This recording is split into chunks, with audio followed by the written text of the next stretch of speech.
ತಾರಕಕ್ಕೇರಿದ ಜೈ Kisan market ಸಂಘರ್ಷ. ಸಚಿವ ಶಿವಾನಂದ ಪಾಟೀಲ್ ಮುಂದೆನೇ ಹೈಡ್ರಾಮಾ. ಮಳಿಗೆ ಹಂಚಿಕೆ ವಿಚಾರಕ್ಕೆ ಪರಸ್ಪರ ವಾಗ್ವಾದ, ಕೈ ಮಿಲಾಯಿಸಿ ವ್ಯಾಪಾರಸ್ಥರಿಂದ ಜಟಾಪಟಿ. ಸಚಿವರು ಪೊಲೀಸರು ಗದರ್ತಾ ಇದ್ದಂತೆ ಸೈಲೆಂಟ್. ಬೆಳಗಾವಿ ಎಸಿಪಿಎಂ ಆವರಣದಲ್ಲಿ ನಡೆದಂತ ಘಟನೆ. ಖಾಸಗಿ ಜೈ ಕಿಸಾನ್ ಮಾರಾಟ ಸ್ಥಗಿತ ಮಾಡಿರುವಂತಹ ಸರ್ಕಾರ, ಬೆಳಗಾವಿ ಎಪಿಎಂಸಿಗೆ ಅವಕಾಶವನ್ನು ಕಲ್ಪಿಸಿದ ಸರ್ಕಾರ ಅವಕಾಶ ಕಲ್ಪಿಸಿದ್ರು ಸಂಡೆ ಮಾರುಕಟ್ಟೆಯಲ್ಲಿ ವ್ಯಾಪಾರ.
ಮಾಹಿತಿ ನೀಡ್ತಾರೆ ನಮ್ಮ ಪ್ರತಿನಿಧಿ ಶ್ರೀಧರ್.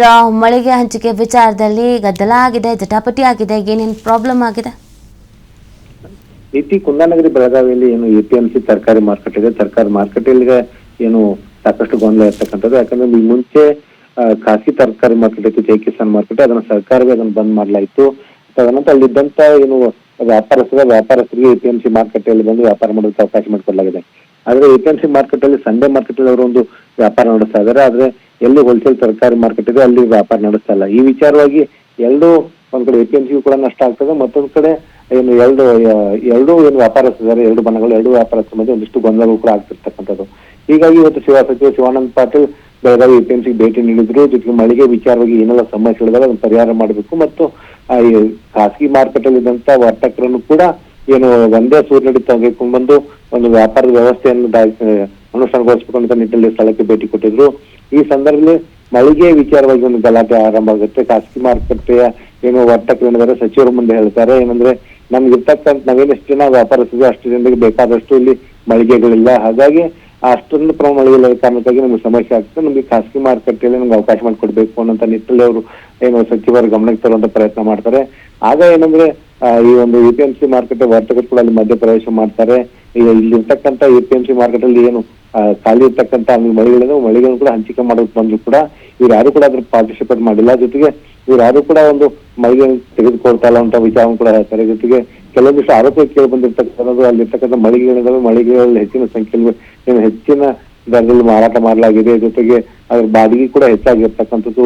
ಈ ಅನೇಕ ವಿಚಾರಗಳಾಗಿ ಸಚಿವರ ಜೊತೆ ಒಂದು ಚರ್ಚೆ ನಡೆಯುವ ಸಂದರ್ಭದಲ್ಲಿ ಎರಡೂ ಬಣಗಳ ಮಧ್ಯೆ ಒಂದು ವಾಗ್ವಾದ ನಡೆಯುತ್ತೆ.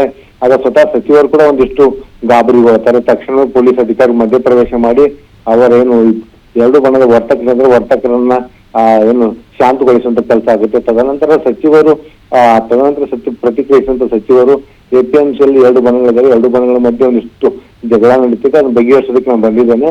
ಜೊತೆಗೆ ಈಗ ಇರ್ತಕ್ಕಂಥ ಎಪಿಎಂಸಿಯ ಏನು ತರಕಾರಿ ಮಾರ್ಕೆಟ್ ಇದೆ ಅಲ್ಲಿ ಖಾಲಿ ಇರ್ತಕ್ಕಂಥ ಸ್ಥಳಗಳಾಗಿರ್ಬೋದು ಮತ್ತು ಇನ್ನೊಂದು ಸಬ್ ಆಗಿ ಎಪಿಎಂಸಿ ಮಾರುಕಟ್ಟೆ ಅಧೀನದಲ್ಲೇ ಮತ್ತೊಂದು ಬೇಕಾದ್ರೆ ಮಾರುಕಟ್ಟೆ ನಿರ್ಮಾಣ ಮಾಡೋದಕ್ಕೆ ಅವಕಾಶ ಇದೆ ಹೊರತಾಗಿ ಯಾವುದೇ ರೀತಿಯ ಖಾಸಗಿ ಮಾರುಕಟ್ಟೆಯನ್ನ ಏನು ಆರಂಭಿಸಲಿಕ್ಕೆ ಅವಕಾಶ ಇಲ್ಲ. ಎಪಿಎಂಸಿ ಈಗಾಗಲೇ ಎಪಿಎಂಸಿ ಅಸ್ತಿತ್ವದಲ್ಲಿರೋದ್ರಿಂದ ಖಾಸಗಿ ಮಾರ್ಕೆಟ್ಗೆ ನಾವು ಅವಕಾಶ ಮಾಡಿಕೊಡೋದಿಲ್ಲ. ಜೊತೆಗೆ ಈಗ ಇರ್ತಕ್ಕಂಥ ವರ್ತಕರು ಏನಿದ್ದಾರೆ ಆ ವರ್ತಕರು ಬೇಕಾದಂತ ವ್ಯವಸ್ಥೆಯನ್ನು ಮಾಡ್ಕೊಳ್ಳುವಂತ ಕೆಲಸ ನಾವು ಮಾಡ್ತೇವೆ ಅನ್ನೋ ಮಾತನ್ನ ಹೇಳಿರ್ತಕ್ಕಂಥದ್ದು.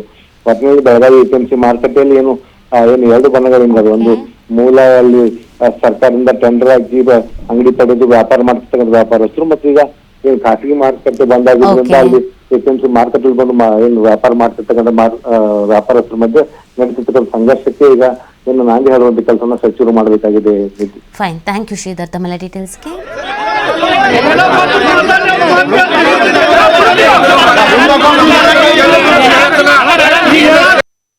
मी सांगतो मी काय